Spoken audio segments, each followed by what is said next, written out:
I sort of see two types of artists, really. There are revolutionaries and there are evolutionaries. And I'm definitely an evolutionary. I'm not going to cause a revolution.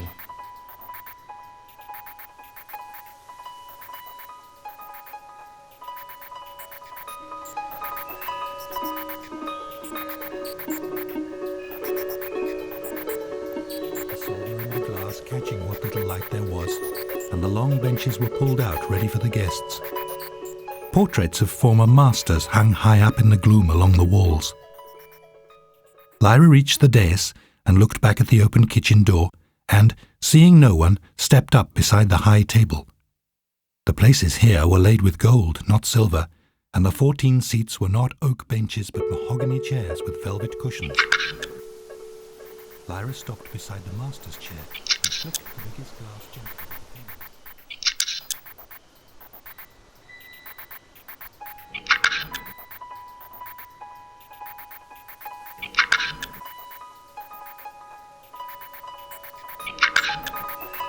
pen. In the past, before the camera was invented, a sculptor would do hundreds of drawings. I used the photograph.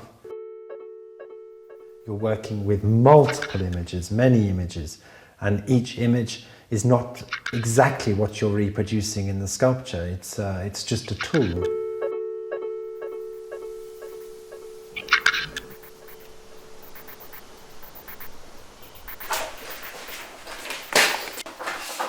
I work with lime wood. It's a very clear wood, light wood. It's not as soft as people imagine, actually. There are reasons to use a good quality lime wood, but essentially it's a great wood for carving, great for getting detail.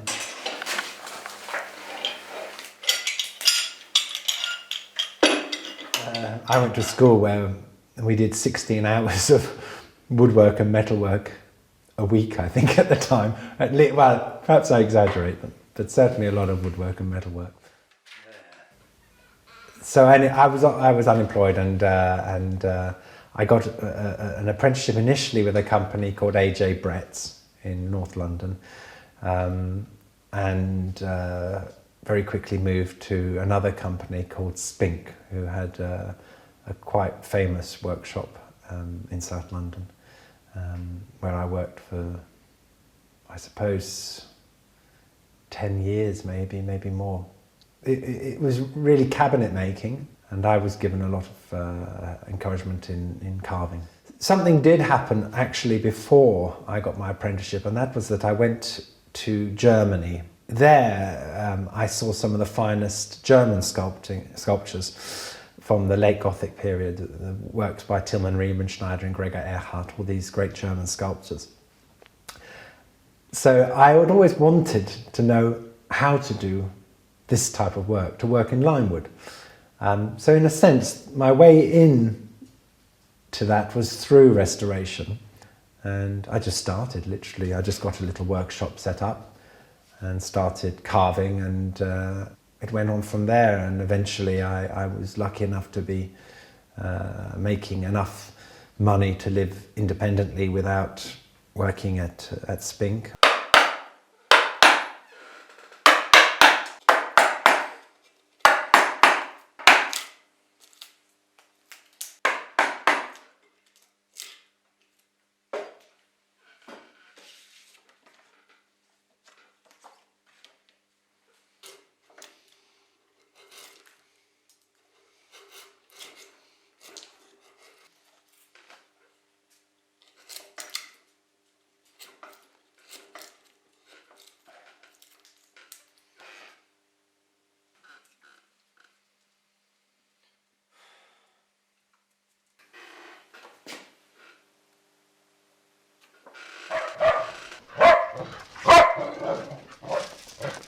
I always wake at the same time every morning.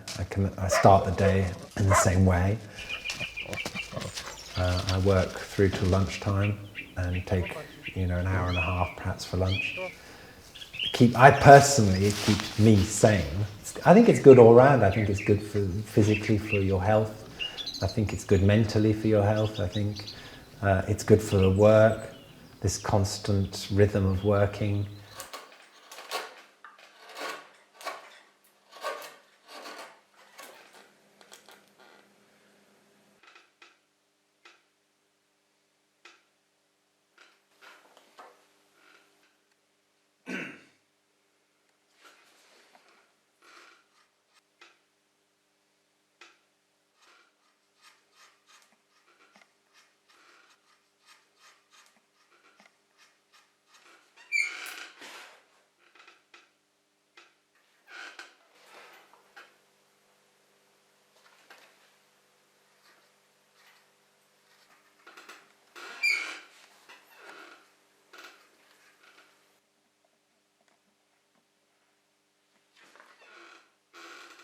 I work under the fluoro lights. I avoid the bright light because it casts too many shadows and disturbs my concentration a bit.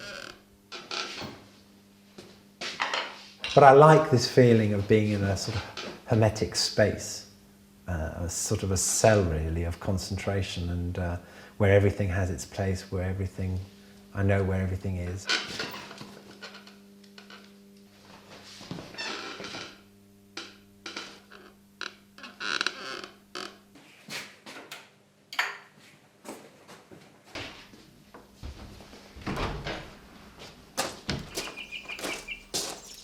Peace, quiet, calm, space.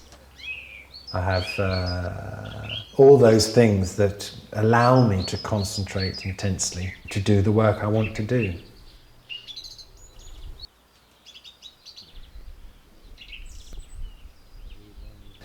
Gardening is a wonderful distraction, and yeah, it's also creative. Of course, it's wonderful. You can make things look amazing. And I think actually also it's another way of taking yourself out of the world which obsesses you. If you're like me, you're slightly obsessed with your work and what you're creating. Andrew is a gardener, but he's actually immensely multi-talented. He can do anything really. He's a brilliant, practical person.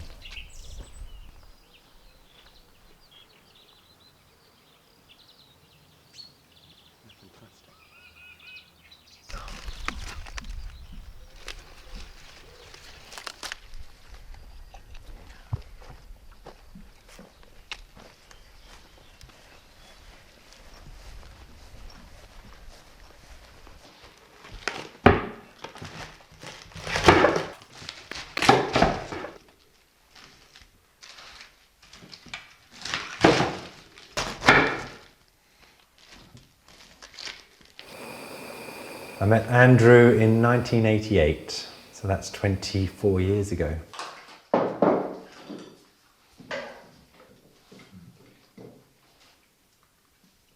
He plays a big role as a model, because perhaps, I don't know, 60% of what I do are portraits of Andrew. I just love carving Andrew.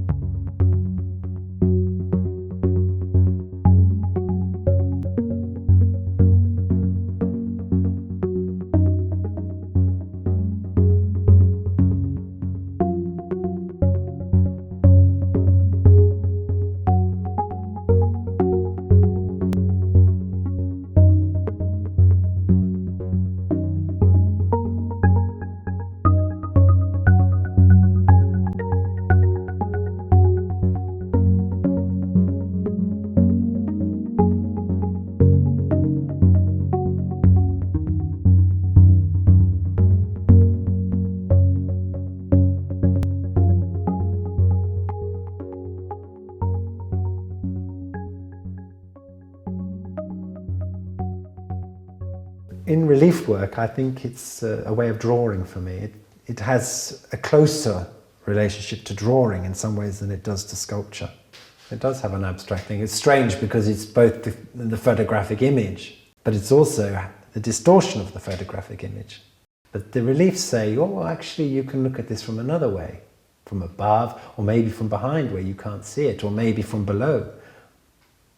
And that makes a whole different way of looking. It's almost like, it's a strange effect, really.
The object itself is something you let other people have a relationship to. But for me, it's the intention behind the work, as much as possible, some sort of pure intention.